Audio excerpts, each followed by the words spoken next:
L'Égypte vise à augmenter son revenu touristique pour atteindre 26 milliards de dollars d'ici à 2020. Ce sont des prévisions très importantes et ce sont des indices très importants dont on va parler durant cette édition des indices. Votre fenêtre sur le monde des chiffres, votre fenêtre sur le monde de l'économie. En fait, c'est une déclaration faite récemment par le ministre du Tourisme, M. Rami. En ce qui concerne ses prévisions dans le monde touristique, et il a fait des déclarations très importantes durant les derniers jours. Donc, mesdames et messieurs, bonsoir, ravi de vous retrouver dans cette nouvelle édition. Et je veux en fait proposer de telles déclarations afin d'être discutées avec monsieur l'expert touristique, monsieur Hazem Badawi, qui se trouve aujourd'hui au studio de Nal TV International. Bonjour monsieur. Bonjour monsieur Ali. Bonsoir encore. Bonsoir. Parce que, donc monsieur Hazem Badawi, selon le ministre égyptien du tourisme, monsieur Khaled Rami, l'Égypte vise à augmenter ses revenus touristiques de 9,5 milliards réalisés cette année à 20 milliards de dollars avec l'arrivée de 2020. Donc, c'est une déclaration très intéressante je crois pour le peuple, je crois pour le monde à l'extérieur, mais en tant qu'un expert dans ce domaine, comment vous trouvez de telles déclarations? Bon, tout d'abord, si le ministre l'a déclaré, donc il a des chiffres, il n'y a rien à dire, mais moi je trouve que peut-être les indices, juste, c'était les dernières 3 semaines à cause des fêtes de Pâques.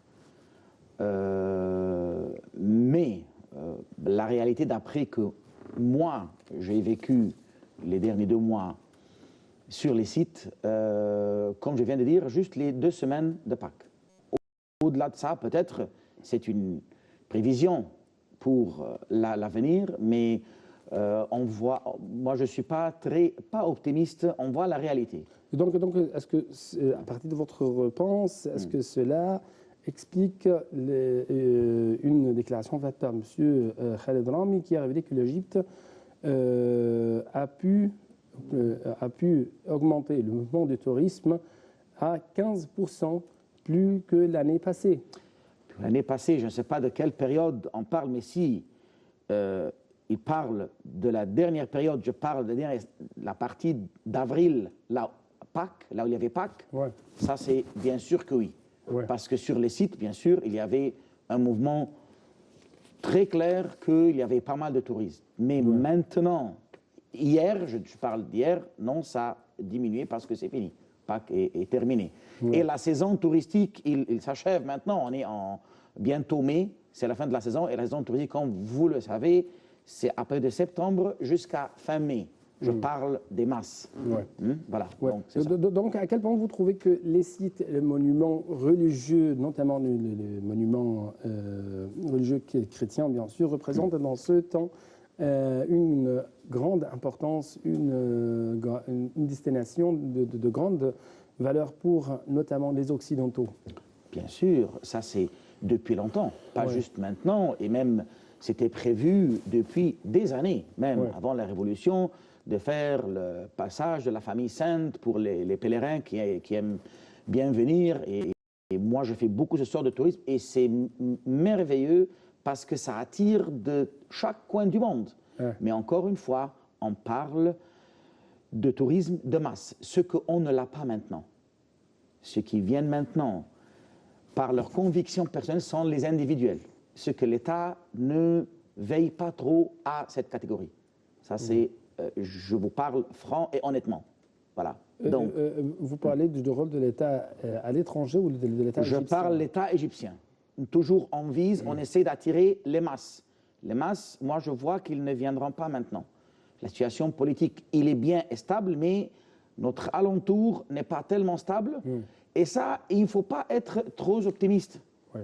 Donc, c'est ça. Bon, je reviens sur les sites comme vous l'avez nominé, chrétiens ou les églises ou le passage de la famille sainte, bien sûr, ça c'est une sorte d'attraction extraordinaire, mais on attend des masses qui viennent, ceux qui ne viennent pas maintenant. Mais en tout cas, on trouve des compagnies touristiques qui viennent de lancer une initiative, par exemple, une initiative qui était intitulée « Connaître ton pays » afin de promouvoir le tourisme ici en Égypte, non seulement sur le plan extérieur, mais aussi sur le plan intérieur.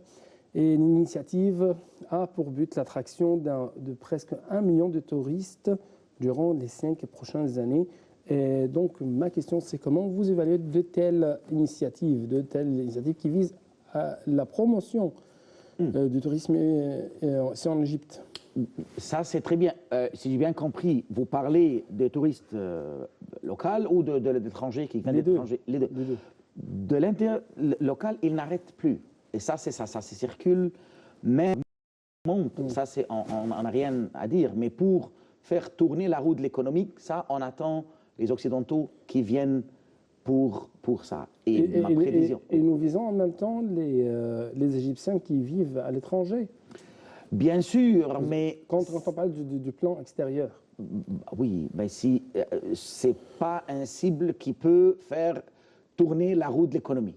Ils viennent, bien sûr, et bien sûr, après la stabilité qu'on a eue depuis les dernières élections et que le Marshal Sissi est arrivé au pouvoir, bien sûr, les chrétiens qui vivent à l'étranger, ils ont commencé égyptiens, ils commencent à revenir et redémarrer leur travail et visiter ces endroits-là, mais toujours pour parler des statistiques rentables comme il faut, comme vous venez de me dire maintenant, il faut toujours cibler sur les agences de voyage occidentaux qui nous envoient des masses, ce qui n'est pas le cas maintenant.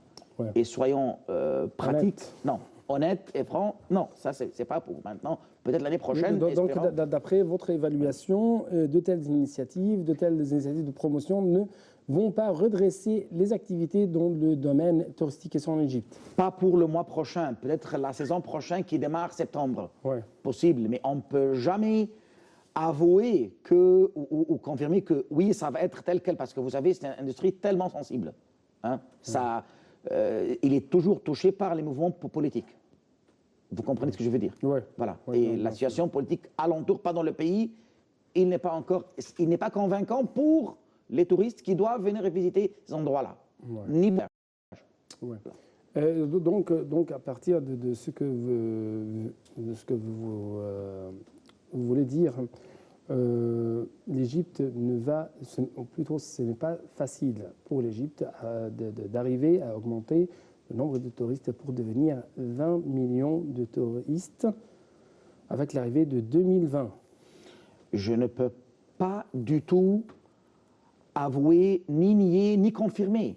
Parce que si on regarde combien de fois, même laisse tomber la période de la Révolution, les derniers 15 ans, combien de fois on a eu des attentats et on avait des prévisions qu'on n'aura pas de tourisme et dans 2-3 mois après, ça a augmenté. Donc, pour dire 2020, on est très loin de ça. Mais ça peut être, oui, peut-être l'année prochaine, avec la stabilité qu'on est sur le bon chemin. Ça, il faut avouer, plein de projets politiques et économiques qui donnent confiance. Peut-être, si vous voulez qu'on parle ou que je vous donne une imagination, une estimation, peut-être 1 ou 2 ans. Mais moi, personnellement, comme responsable, je ne peux pas dire jusqu'à 2020. Peut-être plus, peut-être non plus. Donc, ça, c'est une question. Je suis désolé, je ne peux pas... Mais si on marche sur le chemin, laquelle nous sommes maintenant, et toutes les conditions alentour, la situation reste et se calme, bien sûr, ça va être peut-être plus que ça, peut-être, et peut-être non plus. Voilà, ça c'est franchement. Parce que pour dire des chiffres et qu'on soit... Même en outre de la situation socio-économique ou de la situation politique qui se trouve au Proche-Orient, la crise financière et la crise économique mondiale a un impact très passif sur l'affluence des touristes, non seulement vers le Proche-Orient, mais aussi dans le monde entier. Tout à fait. Ça, c'est aussi un très grand facteur. Et donner un simple exemple, la France. La crise en France, aujourd'hui, bien sûr, ça reporte les voyages de chaque famille, chaque visiteur. Si tout va bien chez nous et tout est excellent, vu la crise qui existe, je crois que vous avez entendu la situation finalement chez eux, comment il se passe. Il dit nous sommes dans une crise. Et il y a actuellement un record de chômage en France. Tout à fait. Par exemple, je ne veux pas parler de France spécialement, mais on a choisi juste un exemple. Bien sûr, si une famille a une priorité de voyager ou de dépenser un voyage pour le loisir, ils vont bien sûr le reporter pour l'année prochaine, l'année après prochaine. Donc, bien sûr, ça va nous toucher. On parle d'un seul pays. Mais si on compare avec les autres pays de l'Europe et avec la crise qui est maintenant mondiale, bien sûr, ça c'est un facteur qui joue et qui nous touche aussi. Récemment encore, le ministre égyptien, M. Khaled Drame, a affirmé que la presse et les médias touristiques sont deux importants facteurs sur lesquels table le soutien de l'action touristique et la croissance du mouvement touristique en Égypte. Et donc, à quel point, d'après vous, ces deux éléments sont très importants pour la promotion touristique, mais aussi pour la sensibilisation du peuple égyptien de vraies conceptions du tourisme? Vous avez tout à fait raison.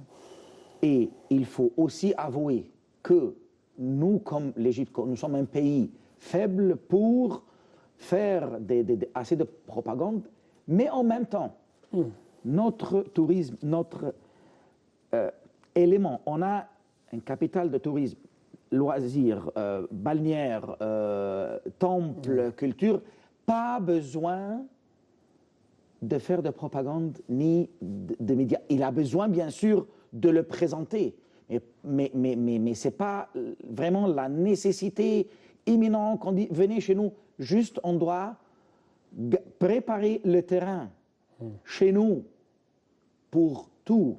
Nous devons souvent faire le devoir. Exactement, monsieur Annie, exactement. Et ça va venir tout seul. Parce qu'on n'a pas besoin de beaucoup de médias, on a besoin, bien sûr, mais pas à ce point-là, parce que le pays de l'Égypte, il est vendu depuis la nuit des temps. Il est vendu. On a tout. Histoire depuis 5 millénaires. Balnéaire, climat merveilleux.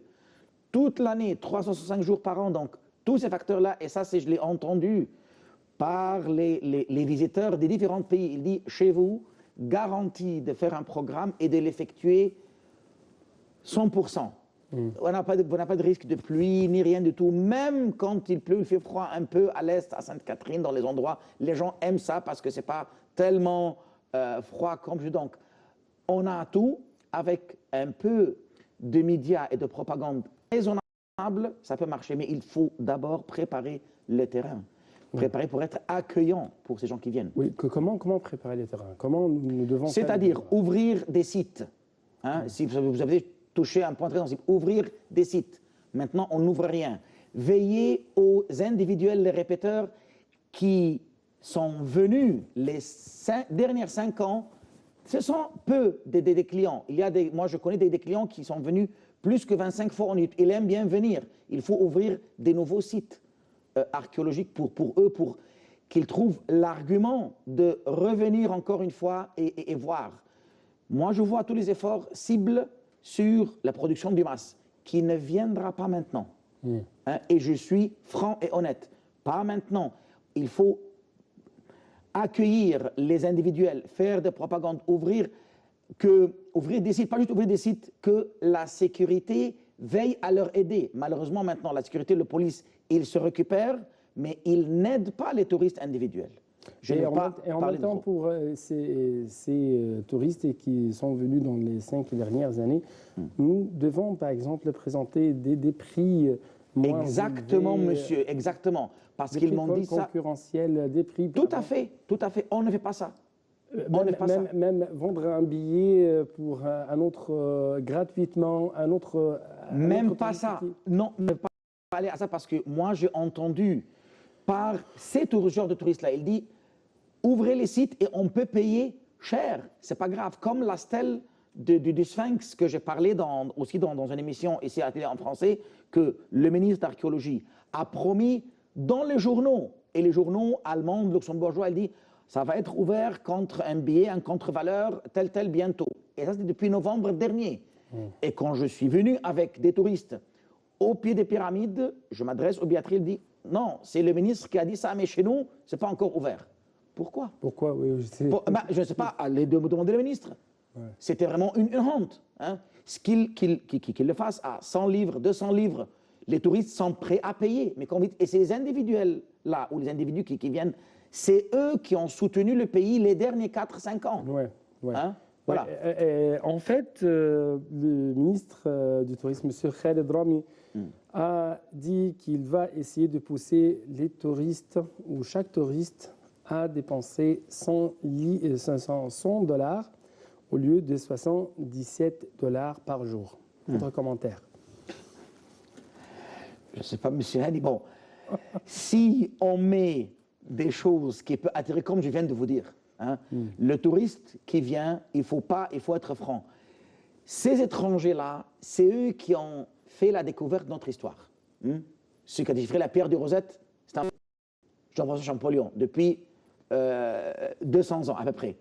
Alors, on peut leur donner, leur attirer, mettre des facteurs pour augmenter, mais pas dire ça comme ça dans l'air, on va augmenter, mais comment? Mais permettez-moi, ce n'est pas les Français. Je parle en principe, pas les Français. Non, les Occidentaux. Les Occidentaux, voilà. Ils ont joué pour leurs intérêts personnels. Bon, on ne veut pas aborder. Vous avez raison. Nous avons actuellement des antiquités qui ont été volées et qui ont été vendues. Je suis d'accord. Mais qui a profité à la fin? Nous. C'est comment? Quand même, mais grâce à les déchiffrages, bon, c'est un autre sujet, mais si vous voulez, grâce au déchiffrage, il y a maintenant, on sait la valeur des vieilles pierres qu'on vit dessus et qui attirent les gens. Ça, c'est une réponse très simple. Donc, je dis, pour augmenter, retour au sujet, pour attirer l'argent des gens, il faut leur donner, ouvrir des tombeaux, ouvrir des sites. Donner des services. Donner des services valeureux, raisonnable, convaincant que le touriste dit « Ah non, oui, d'accord, je paye, là, ça peut augmenter, pas jusqu'à 117, je ne sais pas, le chiffre, je ne me souviens pas, ça peut arriver à 200, 300. » Par jour. Et sans problème. Mais qu'on donne une valeur. Comme dans les musées, moi je viens de rentrer de l'Allemagne, il y a juste 3 semaines. Qu'on donne la joie. Qu'on donne la valeur. Tout le monde est intelligent. Hein? J'étais dans un musée, une exposition égyptienne en Allemagne, et on paye les billets d'entrée 9 €. C'est l'équivalent autour de 100 livres égyptiens, par exemple. Hein? Et c'est égyptien, donc c'est comme ça, on donne les services, les touristes vont payer, ça va augmenter, mais sans dire comme ça des chiffres. Comment on va faire ça? On fait des répliques, par exemple, à vendre dans les musées, des répliques, simple service, et le touriste aime acheter des répliques. Plein de choses. En ce qui concerne les services, en ce qui concerne les prévisions, d'après le ministre du Tourisme, ces jours-ci, on essaye d'augmenter le nombre de chambres touristiques afin de contenir l'augmentation visée en ce qui concerne le nombre de touristes avec l'arrivée de 2020. Donc, comment vous évaluez de tels pas entrepris par le ministre ou par le ministère du Tourisme ces jours-ci? Est-ce que c'est toujours dans cette logique que nous faisons le devoir? Pour les zones balnéaires, oui. Mais pour le culturel, je parle là où il y a les temples, les tombes, non. Comme ça, réponse directe. Pourquoi? Comme je dis, maintenant la sécurité exagère pour se protéger eux-mêmes et tout c'est interdit. On ferme ça, on ferme des endroits. On voulait même faire une balade à Luxor qui est devenu maintenant très propre. Il faut avouer, il y a... Non, cet endroit c'est fermé, non, cet chemin fermé, malgré que c'est très bien sécurisé. Mais ils ont peur eux-mêmes quand on tire dessus. On était des individuels, on voit avec nous quelqu'un, par exemple. Hein? Donc, ça c'est une chose. Ils ouvrent des sites et ils ferment d'autres. Par exemple, les tombes dans la vallée des rois étaient 13 tombeaux, aujourd'hui ils sont 7. C'est-à-dire, avant la révolution, c'était 13, maintenant il y a 7. Ils ont fermé tel pour la restauration. D'accord? Fermé. Pourquoi? Les individuels viennent, ils veulent payer. Donc, pour faire ça, il faut ouvrir, donner un service, il faut attirer. Simple. Et les gens vont venir toutes seules, sortir tout ce qui est dans leur portefeuille et avec satisfaction. Est-ce que nous pouvons dire que actuellement, l'État égyptien ou Avec plus de précision, le ministre du Tourisme ne vise pas à attirer les gens de l'Occident. C'est pourquoi, par exemple, les gens de l'Occident sont très intéressés, par exemple, à la culture, à l'histoire, aux monuments historiques. Les déserts. Les déserts. Les déserts, même, parce qu'on a plus et comme dire non, ce sont des propagandes seulement pour le tourisme balnéaire. Ça, ce qui n'était presque pas touché durant cette crise qu'on vit maintenant depuis 4 ou bientôt 5 ans. Mais, pour répondre à votre question directe, le ministre du Tourisme, il essaie de faire de son mieux. Mais l'État en global n'a pas la priorité pour le tourisme, je vous le dis comme ça, en direct. On a des problèmes politiques, on essaye d'arranger. Bon, je ne suis pas un politicien, mais moi je vois, comme quelqu'un qui vit dans le tourisme, qu'on ne donne pas l'intérêt ou on ne veille pas vraiment au tourisme. On dit on veut. Parce que l'industrie du tourisme est une industrie fragile. Fragile et en même temps c'est le locomotive de toutes les industries.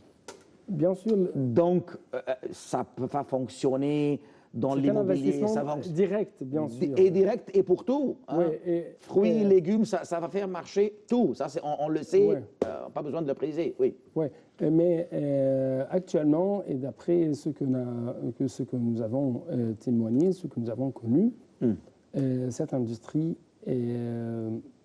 doit, ou plutôt le revenu de l'État égyptien doivent être diversifiés.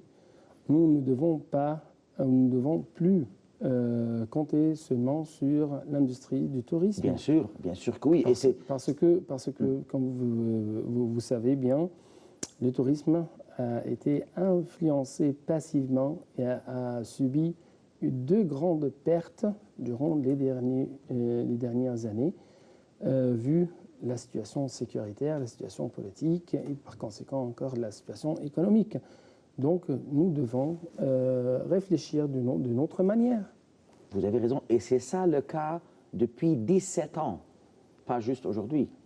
Parce que c'était comme ça jusqu'à 1997. Et à partir de ça, bien sûr, on donnait autre priorité, bien sûr. Ça, c'est diversifié, c'est déjà fait. Voilà. Ouais. Il me reste que quelques minutes, je sais pourquoi. D'accord. Est-ce que vous trouvez que le rallye des pharaons qui aura lieu dans le mois prochain, ou plutôt dans mai prochain au lieu de septembre, va faire, ce rallye encore va faire le tour d'Égypte tout entière? Est-ce que de telles compétitions sportives ont vraiment une influence, un impact très positif sur l'Égypte quand on parle du domaine touristique? Tout à fait. Chaque événement, par cet exemple-là, bien sûr, il va faire mais ça dépend, les participants vont venir ou pas, ou combien de participants. Comme par exemple, il y avait 2 semaines, il y avait aussi un concours de billard à Luxor, et c'est peu de gens qui sont venus par rapport aux autres années. Donc, si vraiment les gens ont confiance et qu'ils viennent pour ce rallye ou pour cette course des voitures, bien sûr, et s'il va réussir, ça va faire quelque chose de bien et ça va être un pas mieux que beaucoup de préparations pour les médias. Ça va être la meilleure propagande, franchement, si les gens viennent. Dernier point avant de quitter nos chers téléspectateurs. Dran Holst, directeur du marketing dans la compagnie américaine Boeing, a affirmé que le trajet de la montée de l'économie en Égypte contribuerait à l'accélération de l'évolution du secteur de l'aviation. Selon ses prévisions, les capacités des sièges des voyages étrangers de et vers l'Égypte et les voyages à l'intérieur de l'Égypte vont dépasser leurs taux régionaux et mondiaux dans les 5 prochaines années. Et selon lui encore, le succès réalisé par la conférence de Sharm el-Sheikh contribuait à renforcer les facteurs nécessaires pour que l'Égypte devienne un centre régional de transport aérien. Vous avez un commentaire à faire? J'ai un simple commentaire que, vu qu'il a dit ce chiffre, donc lui, il s'est mis, mais je peux dire que 25 mai prochain, il y a une très grande réunion de la Russie, qui va être ici dans Ouais. un des très grands hôtels. Il y aura d'autres qui vont venir dépendant où c'est les fruits de la réunion de Sharm. Donc, si lui, il a dit ça, et d'après mes informations, qu'il y a vraiment deux très grandes conférences de réunion pour faire des accords avec les hommes d'affaires, avec les Russes et les Français et d'autres, et une date, cette information, le 25 mai prochain, va être ici au Caire. Donc, il se peut qu'il aura raison, peut-être, mais c'est lui qui est responsable. Ouais. À ce que- voilà. Monsieur Hazem Badawi, merci beaucoup pour votre présence. Je vous rappelle, chers téléspectateurs, que Monsieur Hazem est un expert dans le domaine touristique. Et merci beaucoup pour vos analyses et votre point de vue. Merci beaucoup, Monsieur Hani. Merci beaucoup. Merci. Et nous devons, en tant que des Égyptiens, faire toujours le devoir. Merci pour votre attention. Et bonne suite de nos programmes sur Nal TV International.